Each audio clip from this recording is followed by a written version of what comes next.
pesan apa yang panjenengan ingin sampaikan kepada teman-teman yang lagi berada di titik terendah? Monggo Pak Web, karena jenengan pernah mengalami. Ketika berada di titik terendah,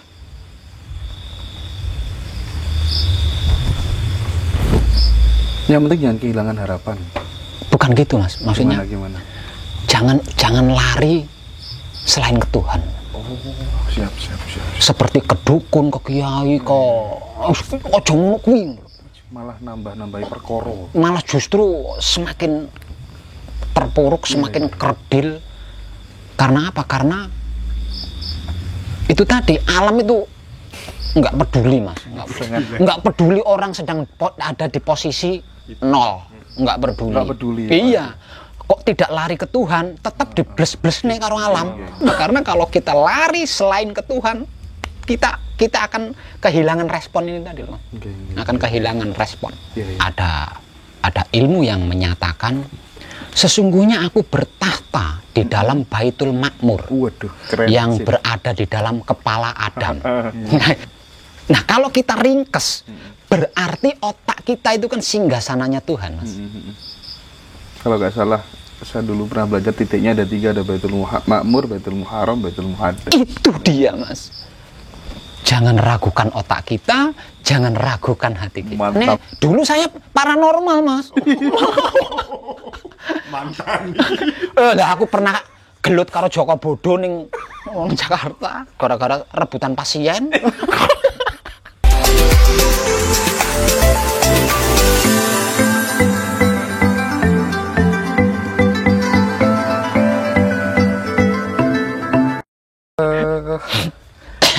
kan dulu ayahanda ibundanya kan pernah berada di atas ya, titik-titik puncak lah bahasanya kesuksesan begitu, terus kemudian berada di titik terendah begitu. Dan saya kira banyak teman-teman kita juga mengalami hal yang serupa, banyak juga Pak Web yang kemudian akhirnya frustasi dan lain sebagainya. Cuman andai kata boleh memberikan sudut pandang, menurutku sih supaya kemudian berada di puncak terus gitu ya, tidak gampang jatuh, itu ibarat masuk ke hutan tuh harus punya kompas gitu, harus punya ilmu, berkelimpahan ilmu dulu. Salahnya orang terkadang kan berkelimpahan kemakmuran dulu, ilmunya ditinggal gitu. Nah, yang ingin saya tanyakan, pesan apa yang panjenengan ingin sampaikan kepada teman-teman yang lagi berada di titik terendah? Monggo Pak Web, karena jenengan pernah mengalami.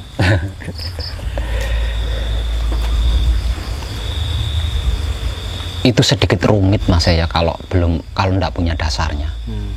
Rumit. Tapi kalau ada dasarnya sebenarnya enggak rumit. Karena apa? Karena cukup hanya dengan bertahan. Iya. Cukup hanya dengan bertahan. Kalau punya dasarnya Mas, tapi kalau enggak punya dasarnya berat. Betul. Saya rasakan berat kok Mas. Karena memang butuh ya basic gitu ya. Iya, basic. Jadi kalau menurut saya ya, untuk yang belum memiliki dasar tentang itu, ketika berada di titik terendah,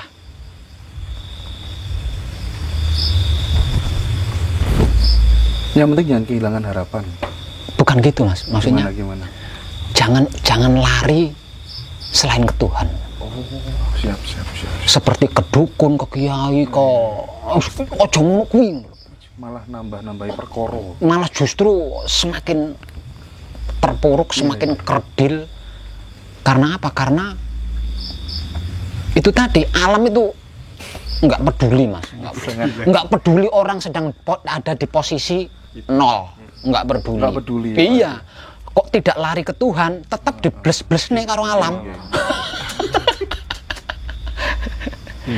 Tapi kalau larinya ke Tuhan, bahasa awam yang paling universal kan Tuhan ya Mas. Tapi saya punya bahasa sendiri tentang itu. Gimana?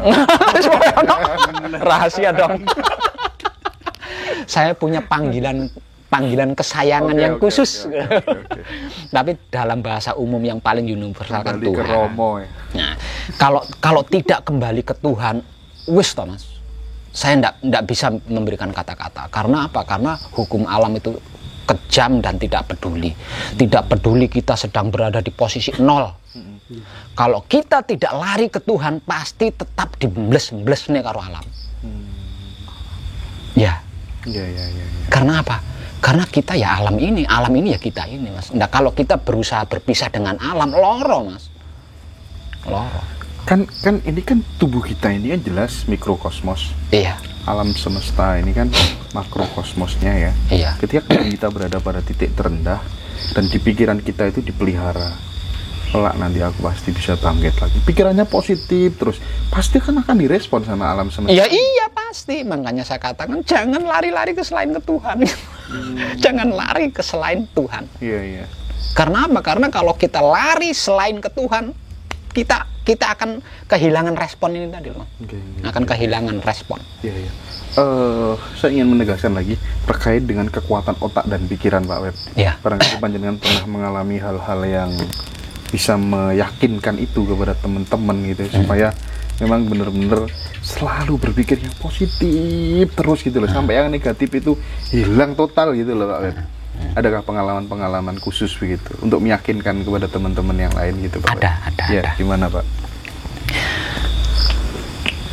Itu bahannya saya temukan dari pelajaran tauhid di dalam agama awalnya, Mas. Di dalam pelajaran tauhid ada ilmu yang menyatakan sesungguhnya aku bertahta di dalam Baitul Makmur. Waduh, keren yang sih. berada di dalam kepala Adam. Ya. Masih.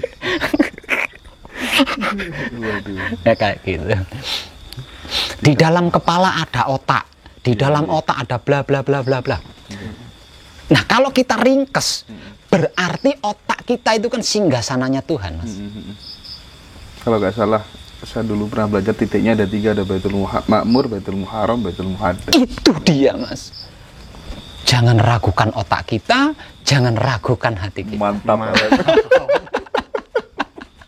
Karena dia harus singgasananya Tuhan, Mas. Nah, kalau singgasananya raja ndak bisa ngomong lawang kursi. Nah, singgasananya Tuhan. Kalau udah sampai level itu, dukun kiai Oh, gak payu. pede, Mas. Dukun kiai gak payu Pak, masalahnya. Memang harus tidak ada, Mas. Harusnya ya. Harus tidak ada itu. Harus tidak ada. Iya, harus tidak ada. Betul. Karena itu sudah keluar dari alam. Jadi profesi sebagai dukun, sebagai bla bla itu sesungguhnya kita berusaha bercerai dengan alam.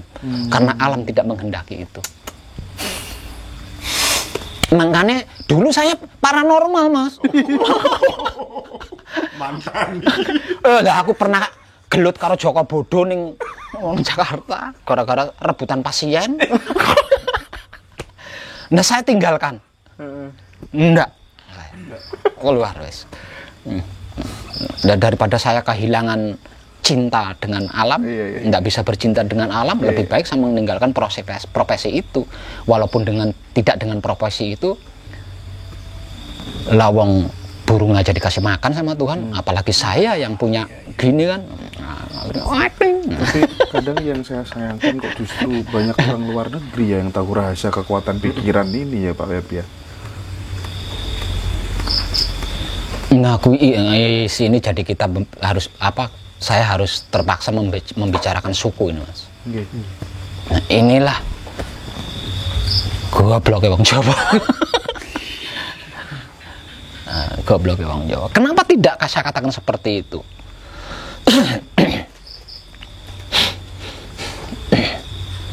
Karena yang 99% menghormati, nguri-nguri leluhur kita itu orang luar negeri, Mas. Makanya mereka lebih tahu Rahasia-rahasia itu. iya.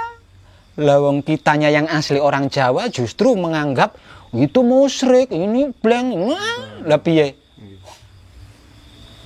Tidak ada sesuatu apapun yang tidak ada kehidupannya, Mas. Termasuk perilaku kita.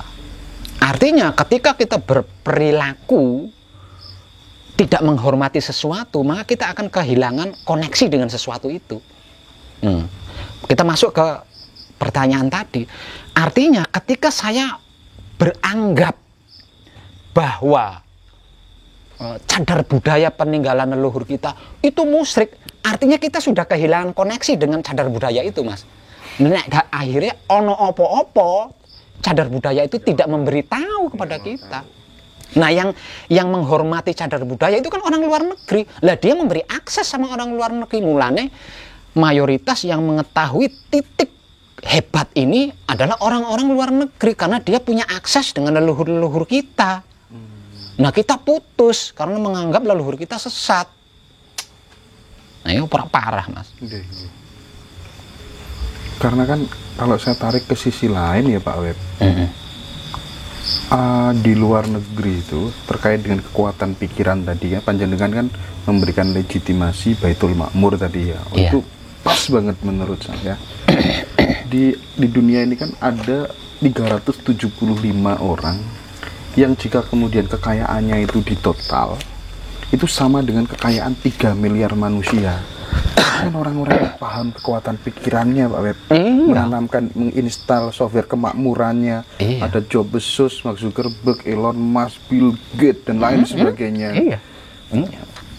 Waduh, ternyata mereka lebih maju daripada kita cara berpikirnya. Saya gobloknya wong Jawa ya Pak. Baitul Makmur ya. Disepelekan ya.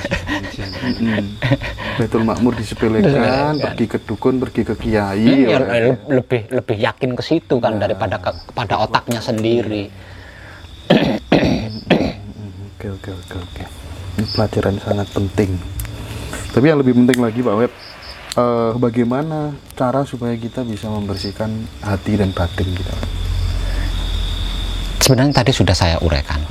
Dengan membawa diri, menempatkan diri. 4 hal tadi ya? Iya. Oke, sip. Oke. Iya, di situ. Jadi ndak usah pakai puasa, ndak usah pakai tapan, ndak usah pakai itu aja. 4 tahapan ini bisa nggak kemudian, kan ini banyak orang yang problem hidupnya itu kan duniaku kok gak maju-maju ya, mergawe ngene gagal, bisa nggak dengan 4 hal ini akan berimplikasi positif? Bisa. Karena dengan 4 hal itu dan praktek 3 hal itu, sedulur papat kelima pancernya kan aktif. Nah, ketika dia aktif kan dia akan ngubah pola kerogo nih, termasuk otaknya itu tadi. Termasuk otak. Iya. Peluang ini, gitu. Tahu. Sehingga jenengan nggak pernah berhenti nulis terus karena ada aja gitu ya Pak ya. Lah ini saja saya masih nulis. Iya. Tapi itu nggak ada pembimbing khusus nulis itu Pak Web?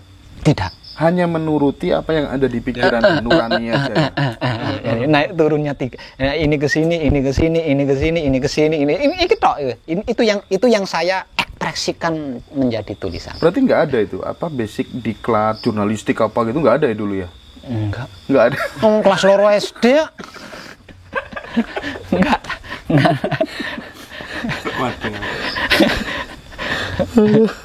Lebih bisa pecare kono lah. Iya. Nyatanya saya seperti itu. Geng.